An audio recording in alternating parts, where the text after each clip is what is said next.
Hello guys and welcome to this new video. It's going to be a new class of EmilZy. As promised, this one is going to be about Totem of Coup. This won't be as much about when and why you should take it in the soul lane, but more as a soul laner, what can your team, like what do they benefit from getting this. So we'll be talking a bit about how it works, Totem of Coup, and some of the benefits, some of the issues it brings, and then obviously we'll try and come in with a conclusion. More specifically, I'll be focusing on the Totem of Coup's impact on the duo lane, because that's obviously where I play. So also for all our support and ADC players, and even mid junglers, whatever out there, this video is also for you, because I'll try to teach you how to play with the Totem of Coup when it is active. So, first of all, like always, we're going to start off with a little introduction, and I'm just going to be me reading out exactly the wording high-risk gave when they introduced Totem of Coup. So this is what they said. This is why they implemented it. Soul lane is getting a new objective. The Polynesian god Coup is looking for a powerful warrior, and what better way to gain his favor than showing your strength against the enemy soul laner. For the first 15 minutes of the match, a totem will appear near soul lane. Players can attack this totem, and after enough damage is dealt to the totem, it will favor that team.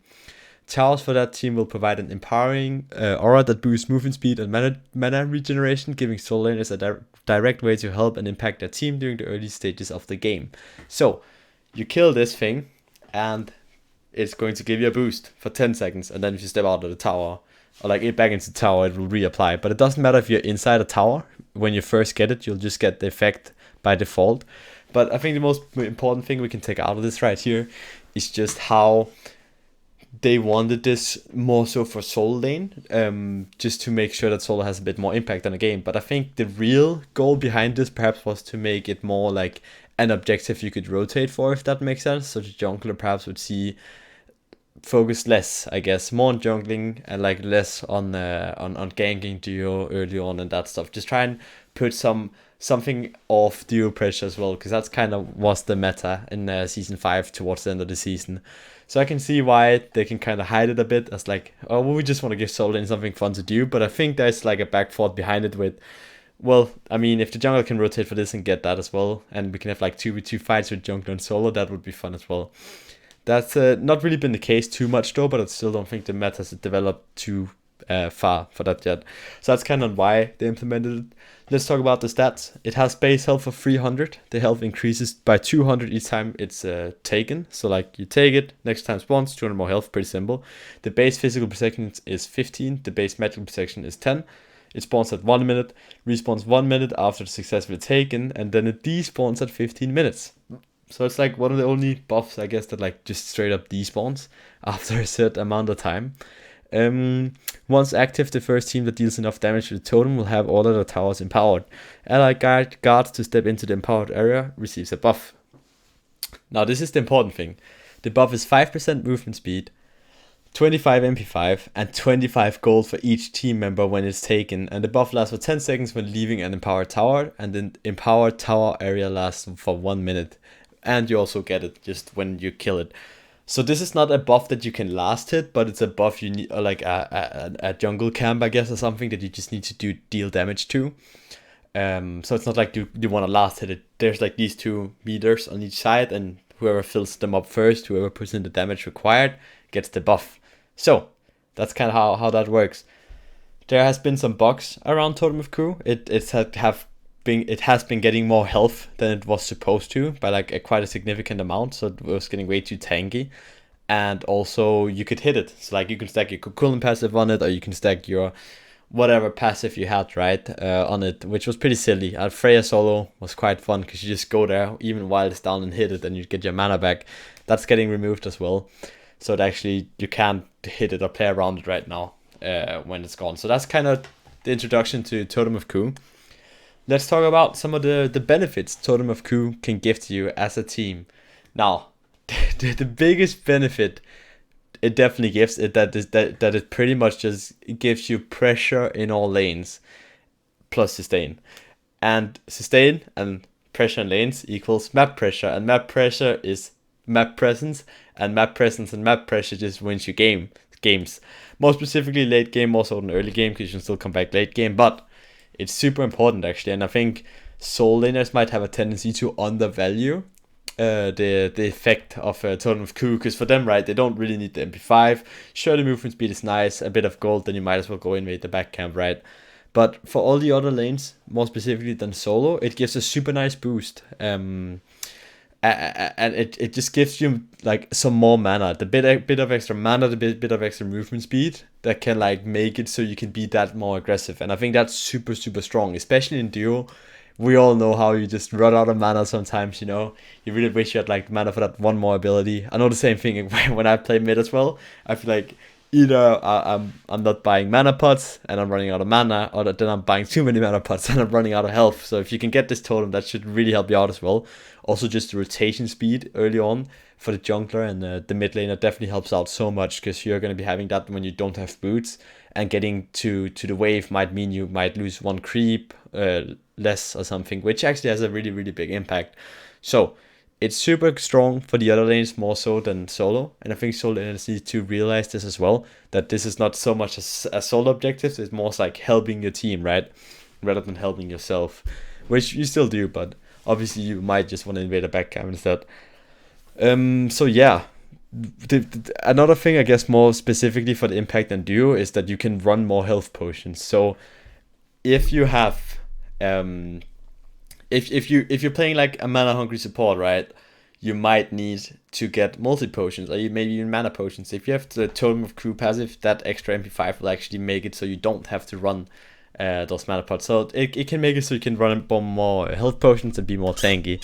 And obviously the gold might be super strong, because it's going to mean that you can back earlier for boots. So like in a support role, right, like you want to get your boots out as early as possible, so you either get tanky with tank boots, get some extra movement speed from Talarius, maybe you need the mana for Fuse or Focus, you just want the raw power. But getting like 2 or 3 totems, that's actually 75 gold, and that means you can probably back one wave before, which you usually would. And backing one wave before that's like 30 seconds. Like the waves meet every 30 seconds, right? So that means you literally have 30 seconds of a better timing than the enemy support, or the enemy ADC, or the enemy mid laner. And that's you pressuring the map with an advantage, because you have more gold to buy more items, and you have more mana sustain, you have more movement speed. So it just gives you so much pressure, which is pretty good for Totem of Coup. I think that's pretty much all for the benefits. I think I talked a lot about it, and the main thing is it just gives you pressure, and it's really strong, and it definitely helps your team. Let's talk a bit about the issues of Totem Coup, because obviously there are some pretty big issues, more specifically for the soul laner. Number one, it takes so long to clear it. Even with the bug of it having too much health getting like fixed or reverted or whatever, it's gonna take a while. Like if you're not playing a warrior or like a mage or something, it's gonna take so long to clear, specifically later in the game when it's like 11 or 12 minutes in. I think it's important for people to understand that this is like a early game objective, right? Like it makes sense. People don't have movement speed, people don't have mana early on, and you want gold ASAP. So I think Hyros hit it pretty nail on the head. Wait, is that how you say it? Hammer on the nail head. I don't know. You guys let me know down in the comments. Anywho, let's get back to issues. So, sometimes I talked about backcamps earlier on. I think when it gets to a certain point, when it just gets too tanky and it literally takes like 20 seconds to clear the Totem of Coup, you might just be better off invading the backcamps, because Totem of Coup gets worse and worse over time. Totem of Coup is extremely strong for the first 4 or 5 minutes, and that's where you really benefit a lot. But when you get more movement speed items, you back for your boots and stuff, and you get some more mana sustain, it's not that significant anymore. Sure, it's nice, but it might actually be more valuable for you as a soul laner to go and invade the back camp. So I think that's just the main point to take away from Totem of Coup as well. It's like, it's a really nice addition for the soul laners to just make it so people at least get a bit punished if they're playing like Xingqian or Sobek or something into a warrior, and they can't just sit on the tower and like you're not gaining anything. At least that has a bigger impact. So I actually really like Totem of Coup. I think it's a really great addition to Smite. Now, the jungler barely rotates to secure Totem of Coup, which I guess it's not an issue, but the problem with that is that the duo lane still has that presence from the jungler, and there's still a lot of like early presence around duo, and that means you're not really punishing the duo lane, right? It's super easy to kill the Totem of Coup between waves, and after a while it's just a waste of time, right? But early on, it's not a waste of time. So when the jungler is going to rotate to duo, and then you might get Totem of Coup or off it because your jungler is going to do Totem of Coup at level 1 with your soul laner after a minute, right? But at the same time, what are you really losing? Because the enemy jungler might be getting a kill on duo. So it's not really turned into this like big contention points where the junglers rotate towards it, which I think is the main point I want to take out of that. They got a bit clustered. But what I wanted to say more specifically is that you don't really get too punished by giving up the Totem of Coup, if that makes sense, because it's not super strong. I'm not saying it should be, but I think it should have some kind of scaling. I'll get to that a bit later. But that's pretty much the main issues with it. It takes so much time to kill, and the later on you get into the game, the less valuable it becomes, and it just becomes more valuable, at least in my opinion, as a solo laner to just do something else. So super nice overall. Let's talk a bit about the impact on the duo lane. So are we gonna see more Guardians now that Totem of Coup is a thing? Like what are there any guards that really benefits from this in duo? Is there any supports, any ADCs that have a super good time with this? I think a guard like Cerberus is a guard that's gonna be super, like, get so much benefit of this. Of course, this is all made of the presumptions that you're getting over 50% of the totems, and at least the very early ones, so you get the MP5. So if you do have a pressure soul laner, you want to make sure that you try and abuse your totem a bit. You try and go for some more health pots, right? Because at least for me on Cerberus, whenever I play him, Guardian Blessings does give you some mana sustain, but it's not the best. So Cerberus is a super aggressive early game support that actually does really well in lane. But his issue, in my opinion, was that you could go health chalice and multi potions, but then you'd only be healing 15. You'd still steal some, right? But you're not healing that 20 health a second, which is super essential to early pressure right now in duo. Because he can actually play Cerberus into like Nasha and Fenrir and do pretty well if he has double health potions. But if you want double health potions, health chalice and health potions, that means that you won't be able to, you'll run out of mana straight up, like just after a few waves. But that won't be the case with the totem. So it's actually super, super nice to see that that's a thing. So like a guard like Sylvanas as well, I think will do a lot better. He's also pretty mana heavy. You can't really sit back in your flower and regain your mana all too easily. Fafnir is also pretty mana heavy. There's some of these guards, right? And more so than anything, it's just helping Guardians, in my opinion, more so than helping Assassins or Warriors, because they can invest more into health sustain, rather than have to worry about the mana too often. So this will actually, in my opinion, this is a buff, or like the whole Totem of Coup is kind of a buff towards Guardians, and I do think we'll see a bit of a trend away from super high pressure supports such as Nasha and Fenrir. They're still going to be super high up there, and those two will probably still be contested all the time, but we'll see more so we'll see like less weird picks in the support role assassin wise, just because the Guardians are getting pretty solid. Also the Thieves buff definitely helped them out, but that's a whole nother video where we can talk about the Thieves buff. So you if you can argue that it's getting more Guardian oriented, wouldn't it also get more Warrior oriented? Because Warriors actually do have quite a bit of mana expansion. You can think like Wukong support, Amaterasu support, Kokulan support is a really bad example because he doesn't use mana, but those two right there, they're pretty mana heavy guards, and if you want to play them, that could also help. So more so just taking away from the assassins, because if you think of a guard like Fenrir or like Nasha, sure they do take some mana, but they can do more without mana than a Guardian can or than a Warrior can, in my opinion. So that's why I think that specifically we'll probably not see it too early on. It will take some time for competitive to adjust to it, but eventually we'll see a switch towards Guardians if Totem of Coup stays the same and we do get some of the nerfs that are expected for assassins. So yeah, it benefits guards that are mana hungry, and the most mana hungry guards in duo is specifically Guardians, and also mages. I guess you can touch on a guard like Hell. Imagine if you can run like health potions and multi-pots on Hell instead of running mana pots and multi-potions, or mana pots and health potions. That would make it super strong. Baron not so much, but guards like Nox support as well. We can see that have a comeback potentially. So let's go to the conclusion. I don't want to cover like all the points, because then this video would just be way too long, and it would literally just be like one of my tier lists with Duke slots. So I'm just gonna try and conclude on what we talked about specifically in this video. And if you guys have other questions towards like when is it valuable to take it as a soul laner, or is there any specific Guardian besides those that you said that might have a better time now that I can play? Or do you think maybe Kumba, whatever, something like that, right? Make sure you just leave a question and I'll try and answer it as best as I can. So yeah, Totem of Coup is extremely good early on, but it falls off hard.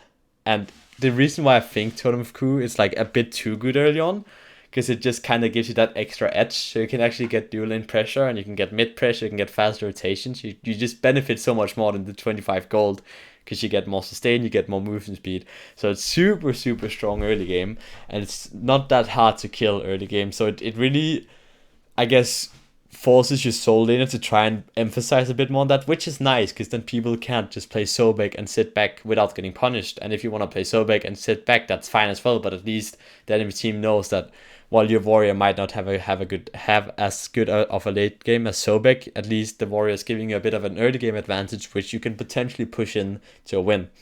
So I also think it's way better for the rest of the team. Kind of explained this already.